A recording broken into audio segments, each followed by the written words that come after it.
Class 12 के विद्यार्थियों, स्वागत है आपका हमारे एक नए वीडियो में, जिसमें हम करने वाले हैं भौतिक विज्ञान का सेट 3 2022 346 जीसी। आपको बता दें कि पिछले की वीडियोस में हमारे चैनल पर ही है, जिसमें हमने सेट 1 और सेट 2 2022 का किया था, ठीक है, जो कि 2026 बोर्ड एग्ज़ाम के लिए बहुत ही इम्पोर्टेंट है, ठीक है। तो चलिए हम सेट 3 को भी आज कवर कर लेते हैं। तो अगर आप हमारे चैनल पर नए हैं तो हमारे चैनल से जुड़ जाइए। जुड़ने के लिए आपको सब्सक्राइब करना होगा हमारे चैनल को और इस वीडियो को एक लाइक कर देना होगा, ठीक है।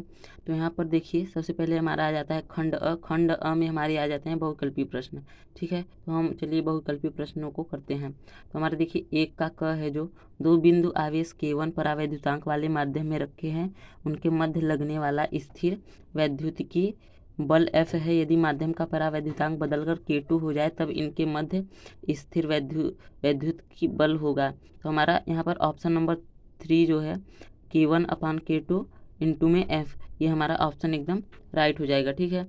उसके बाद हमारा ख नंबर आ जाता है, यदि किसी उत्तल लेंस की लाल एवं बैगनी प्रकाश के लिए फोकस दूरियाँ क्रमशः FR एवं FV हो, तब देखिए यहाँ पर हमारा FV जो होगा वो FR से छोटा होगा, ठीक है। यहाँ पर ऑप्शन नंबर 2 हमारा सही हो जाएगा। उसके बाद हमारा ग नंबर देखिए, यहाँ पर बहुविकल्पीय प्रश्न, वैद्युत चुंबकीय तरंगों के वैद्युत एवं चुंबकीय क्षेत्र सदिशों में कलांतर होता है। तो यहाँ पर कलांतर जो होता है वो 0 होता है, ठीक है। घ नंबर हमारा देखिए, किसी धातु से प्रकाश इलेक्ट्रॉनों के उत्सर्जन एवं आवश्यक प्रकाश की तरंग दैर्ध्य 2000 एंगस्ट्राम है। 1000 एंगस्ट्राम का विकिरण आपतित होने पर उत्सर्जित प्रकाश इलेक्ट्रॉनों की गतिज ऊर्जा होगी। यहाँ पर इसको सॉल्व करने पर हमारा ऑप्शन 2 है, जो है 6.2 इलेक्ट्रॉन वोल्ट हमारा आ जाता है, ठीक है। अंगा वाला देखिए, एल लंबाई के तार में I एम्पियर की धारा प्रवाहित है। तार B weber per metre square चुंबकीय क्षेत्र में 30 डिग्री पर झुका है। तार पर चुंबकीय क्षेत्र के कारण लगे बल का मान। तो हमारा यहाँ पर देखिए चुंबकीय जो क्षेत्र होता है उसमें बल का मान पूछा है, तो यहाँ पर IBL/2 हो जाएगा, दूसरा ऑप्शन सही हो जाएगा, ठीक है। उसके बाद देखिए हमारा च वाला क्या बोल रहा है, 6 वोल्ट विद्युत वाहक बल के 3 सेलों को समांतर क्रम में जोड़ा गया है, संयोजन का विद्युत वाहक बल होगा। यहाँ पर देखिए हमारा option 1 3 volt, option 2 2 volt, option 3 4 volt और ऑप्शन 4 6 वोल्ट। तो हमारा ऑप्शन 4 ही यहाँ पर सही हो जाएगा, 6 वोल्ट, ठीक है। विद्यार्थी आपको हम बता दें, इसमें हम जो भी करा रहे हैं आपको अनसॉल्व पेपर, ये 2026 बोर्ड एग्जाम के लिए बहुत ही इम्पोर्टेंट सेट्स हैं, इसलिए हम सबसे पहले 2022 का ही करा रहे हैं। इसके बाद 2022 का होने के बाद सीधे ही हम 2025 का करेंगे, उसके बाद 2024 का करेंगे, ठीक है। उसके बाद और सारे अनसॉल्व पेपर जो प्रीवियस ईयर पेपर हैं उन्हें हम करेंगे। ये जो अनसॉल्व पेपर होते हैं आपको करने बहुत ही ज़रूरी होता है, क्योंकि जो हमारा सेट होता है पेपर बोर्ड एग्ज़ाम का हर साल, वो प्रीवियस ईयर पेपर में से ही सेट होता है। तो इसीलिए हम आपको करा रहे हैं। अगर आपने ये हमारे द्वारा दिए गए सोर्सेज को, यानी कि सॉल्व पेपर को पढ़ लिया और इसके क्वेश्चन को सॉल्व कर लिया, तो आपके मतलब 90+ कहीं नहीं गए। अगर आप 95% का सपना देख रहे हैं लाने का बोर्ड में, तो आपके ज़रूर आएंगे, अगर आपने अनसॉल्व पेपर को एकदम अच्छे से कर लिया, ठीक है। हर एक क्वेश्चन अगर आपने याद कर लिया बढ़िया से, ठीक है, प्रैक्टिस कर लिया, तो हम इस चैनल पे कराएंगे। आप हमारे चैनल पे इसीलिए जुड़ जाइए, ठीक है। खंड ब देखिए, खंड ब में हमारे यहाँ पर दिए हैं 6 प्रश्न दिए हैं, एक एक नंबर के। दूसरा प्रश्न तो देखिए, दूसरा का क, गतिशीलता को परिभाषित कीजिए। तो हमारे गतिशीलता की परिभाषा लिखनी है, आपको 1 नंबर मिल जाएंगे। ख वाला देखिए, प्रकाश के विवर्तन के प्रयोग में केंद्रीय उच्चिष्ट की चौड़ाई पर क्या प्रभाव पड़ेगा यदि प्रयोग जल में रख दिया जाए, ठीक है। यहाँ पर इसका उत्तर देने पर 1 नंबर आपको मिल जाता है। यहाँ पर देखिए ग वाला देखिए, विद्युत क्षेत्र रेखाएं परस्पर प्रतिच्छेदन नहीं करती हैं, समझाइए क्यों नहीं करती हैं, परस्पर प्रतिच्छेदन क्यों नहीं करती, यही आपको बताना है। इसका लिखने के बाद आपको थ्योरी 1 नंबर मिल जाएगा, ठीक है। घ नंबर देखिए, यदि प्रत्यावर्ती धारा का वर्ग माध्य मूल मान कड़ी में 2, मतलब के IRMS दिया गया है, कड़ी में 2 एम्पियर हो, तो धारा का शिखर मान बताना है, यानी कि मैक्सिमम बताना है, ठीक है। इसके करने के बाद आपको 1 नंबर मिल जाते हैं। उसके बाद देखिए हमारा अंग नंबर देखिए, समस्थानिक एवं संभारिक नाभिकों में अंतर समझाइए। तो आपको अंतर बता देना है, 2 अंतर बता देना है, आपको 1 नंबर एकदम मिल जाएंगे। ठीक है, उसके बाद देखिए हमारा 6 नंबर क्या है, किसी मकान में 200 वोल्ट के मेंस से 60 वाट के 200 बल्ब समांतर क्रम में जुड़े हैं, प्रतिदिन 24 घंटे व्यय होती हैं। ठीक है, मतलब प्रतिदिन व्यय हुई विद्युत ऊर्जा की गणना कीजिए। यहाँ पर विद्युत ऊर्जा की गणना करनी है। ठीक है, 1 नंबर मिल जाएंगे आपको। ठीक, पहले आपको हम बताना चाहते हैं कि यदि आप इन अनसॉल्व पेपर का सॉल्यूशन चाहते हैं तो आप इस वीडियो पर कमेंट कर दीजिए। ठीक है, हम इन सभी अनसॉल्व पेपर का अपने चैनल पे जल्द ही सॉल्यूशन लाने वाले हैं। बहुत ही अच्छी तरीके से सॉल्यूशन लाने वाले हैं कि किस प्रकार से आपको कॉपी लिखना है। ठीक है, बहुत ही अच्छी तरीके से। उसके बाद हमारा खंड 6 आ जाता है, जिसमें हमारे 2 नंबर के यहाँ पर 4 क्वेश्चंस दिए गए हैं। ठीक है, देखिए तीसरा का क आ जाता है हमारा पहले, पीएन संधि डायोड के अवक्षय परत तथा विभव प्राचीर पर पश्च अभिनीत का क्या प्रभाव पड़ता है। ठीक है, तो आपको प्रभाव के यहाँ पर थ्योरी लिखना है। ठीक है, थ्योरी लिख देंगे तो आपको 2 नंबर मिल जाएगा। ठीक है, उसके बाद ख नंबर हमारा देखिए, प्रकाश विद्युत प्रभाव के नियमों को लिखिए। तो हमारे नियम को, प्रकाश विद्युत प्रभाव के जो नियम हैं उन्हें हमें लिखना है। 2 नंबर यहाँ पर मिल जाएंगे। ठीक है, उसके बाद हमारा ग नंबर देखिए क्या है, क्या कहता है, किसी परमाणु में इलेक्ट्रॉन 0.7 एंगस्ट्राम त्रिज्या की कक्षा में 6.6 गुणे 10⁻⁴ मीटर प्रति सेकेंड की चाल से गति कर रहा है, कक्षा में तुल्य धारा ज्ञात कीजिए। तो हमें तुल्य धारा यहाँ पर ज्ञात करना है। ठीक है, 2 नंबर आपको मिल जाएंगे। उसके बाद देखिए हमारा खंड 10 शुरू हो जाता है, जिसमें हमारे 3 नंबर के जितने भी क्वेश्चंस है वे सभी हैं।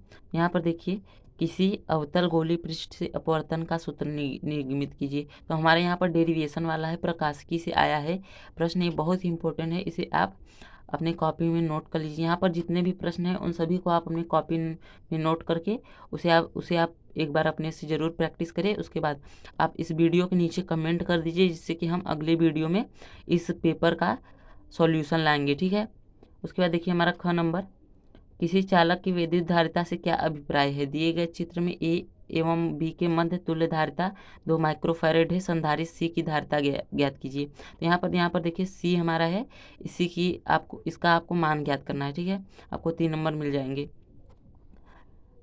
उसके बाद ग वाला देखिए, एक लंबी परिनालिका के स्वप्रेरकत्व का सूत्र स्थापित कीजिए।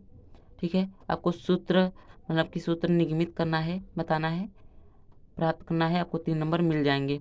उसके बाद हमारा घ नंबर क्या आ जाता है, प्रकाश उत्सर्जक डायोड क्या होते हैं, इसका प्रतीक चिन्ह बनाइए, इसकी कार्यविधि का संक्षिप्त विवरण दीजिए। ठीक है, आपको 3 नंबर मिल जाएंगे। उसके बाद देखिए हमारा अंग नंबर क्वेश्चन है, किसी अपवर्ती दूरदर्शी द्वारा किसी दूरस्थ वस्तु का प्रतिबिंब अनंत पर बनता है, उपयुक्त किरण आरेख द्वारा इसे दर्शाइए। हमें किरण आरेख बनाना है। यदि इस दूरदर्शी के अभिदृश्यक लेंस एवं नेत्रिका की फोकस दूरियां क्रमशः 250 सेंटीमीटर तथा 5 सेंटीमीटर हो, तब दूरदर्शी की आवर्धन क्षमता तथा नेत्रिका एवं अभिदृश्यक के बीच की दूरी ज्ञात करना है। ठीक है, तो आपको 3 नंबर मिल जाएंगे। ठीक है, के बाद देखिए हमारा 5वां का प्रश्न आ जाता है, जिसमें हमारे प्रश्न है 3 नंबर के। ठीक है, तो देखिए क वाला, अर्धचालक क्या है, अर्धचालक की आपको परिभाषा बतानी है। उसके बाद मादन यानी कि अपमिश्रण के कारण अर्धचालक की चालकता पर पड़ने वाले प्रभाव को समझाइए। ठीक है, तो आपको क्या प्रभाव पड़ते हैं उसे आपको बताना है। यहाँ पर आपको 3 नंबर मिल जाएंगे। ठीक है, उसके बाद देखिए आपका 5वां का ख प्रश्न है, वैद्युत द्विध्रुव क्या होते हैं। एक समरूप वैद्युत क्षेत्र में क्षेत्र की दिशा से थीटा कोण पर रखी वैद्युत द्विध्रुव की स्थितिज ऊर्जा का सूत्र व्युत्पन्न कीजिए। यानी कि आपको विद्युत द्विध्रुव की परिभाषा लिखनी है, उसके बाद आपको वैद्युत द्विध्रुव की स्थितिज ऊर्जा का सूत्र व्युत्पन्न करना है। ठीक है, क्या होता है सूत्र, U = -PE cos थीटा होता है। ठीक है, ये ही आपको मतलब कि उसका व्युत्पत्ति करना है। आपको 3 नंबर दे दीजिएगा, डेरिवेशन है। ठीक है, ये बहुत ही इंपॉर्टेंट है, आप इसे नोट कर लीजिए। उसके बाद हमारा ग नंबर देखिए, यंग द्विझिर्री प्रयोग में 0 क्रम एवं 10वां क्रम की दीप्त फ्रिंजें किसी संदर्भ बिंदु से क्रमशः 11.50 मिमी एवं 14.50 मिमी की दूरी पर प्राप्त होती हैं। प्रयुक्त प्रकाश की तरंग दर 6000 एंगस्ट्राम है। यदि प्रकाश की तरंग दर 5000 एंगस्ट्राम हो जाए तब उसी समायोजन हेतु 0 क्रम एवं 10वीं दीप्त फ्रिंजों की स्थिति बताइए। ठीक है, इसे आप क्वेश्चन को नोट करके आप इसे एक बार प्रैक्टिस जरूर करिए, आपको 3 नंबर मिल जाएंगे। ठीक है। उसका देखिए हमारा घ नंबर है, दिए गए प्रत्यावर्ती परिपथ में परिणामी वोल्टता एवं धारा में कलांतर ज्ञात कीजिए। ठीक है, आपको कलांतर यहाँ पर देखिए डायग्राम दिया गया है, इस डायग्राम की सहायता से आपको क्वेश्चन को सॉल्व करना है, आपको 3 नंबर मिल जाएंगे। ठीक है, उसके बाद अथवा में देखिए यहाँ पर दिया गया है, अगर आपको ये न आए तो अथवा में देखिए, दो समांतर धारावाही तारों के बीच लगने वाले बल हेतु व्यंजक प्राप्त कीजिए। यदि दोनों तारों में धारा की दिशाएं विपरीत हो तब उनके बीच लगने वाले बल की प्रकृति क्या होगी। ठीक है, तो बल की प्रकृति क्या होगी ये आपको बतानी है। देखिए यहाँ पर जो अथवा में दिया गया है ये आप दोनों करिए, यहाँ पर आप घर पर प्रैक्टिस कर रहे हैं ना, तो आप दोनों करिए, जिससे कि आपकी एकदम बढ़िया से प्रैक्टिस हो जाए, लेकिन एग्जाम में आपको एक ही करना है। ठीक है, उसके बाद देखिए हमारा अंग नंबर 5वां का है, अंग नंबर मीटर सेतु किस सिद्धांत पर कार्य करता है।